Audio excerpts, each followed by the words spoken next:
আলাইকুম ভাই। ওয়ালাইকুম আসসালাম। ভালো আছেন? ভালো আছি ভাই। ভাই এটা কোন জায়গা? এটা সাগরতাপ ভাই, থানা জেলা? থানা নরসিংদী, জেলা নরসিংদী। জেলা হচ্ছে থানা নরসিংদী। জি। আচ্ছা ভাই, আমার কিসের জন্য আনছেন? আপনি রাঁচি টাঙ্কি রিপেয়ারিং করার জন্য। টাঙ্কি রিপেয়ারিং করা হয়েছে ভাই? Yes. সুন্দর মতো করছি ভাই? সুন্দর মতো। আলাদা কোনো ঝামেলা নাই তো? কোনো ঝামেলা কিছু নেই। বলেন যে আমি ঠিকঠাক মতো কাজ করছি কিনা, দায়িত্ব নিয়ে। আপনি ঠিকঠাক মতন কাম করছেন।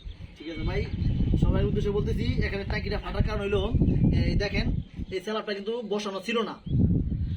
তারপরে এগুলো মিট দেওয়া ছিল, আমি স্ল্যাবটা আনাইছি, আনানোর পরে স্ল্যাবটা বসাইছি। বসানোর পরে আমি আমার টাঙ্কি যে ফাটার জায়গাটা ছিল সেটা ভিডিও দেওয়া আছে, এখানে করতে পারিনি। তো সেই অনুযায়ী কাজটা করে দিলাম এবং কাজটা খুব সুন্দর করে করেছি। টাঙ্কিটা ফাটার কারণটা বলেন দেখি। সমতল জায়গায় টাঙ্কি বসাইতে হয়। যদি আপনার টাঙ্কিটা সমতল জায়গায় না বসান তাহলে আপনাদের টাঙ্কি ফাটবেই ফাটবে। তো আশা করি সবাই এই কথা বুঝে নেবেন, টাঙ্কি যাতে না ফাটে সমতল জায়গার মধ্যে বসাই দিবেন। আর যদিও টাঙ্কি ইমার্জেন্সি ফেটেই যায়, কোনো সমস্যার কারণ হয়ে যায়, আমি হয়তো সার্ভিস পয়েন্ট থেকে আপনাদের সার্ভিস দিব। সবাই আমার চ্যানেলের নাম্বার দেওয়া থাকবে, যোগাযোগ করবেন। সবাইকে ধন্যবাদ। আসসালামু আলাইকুম।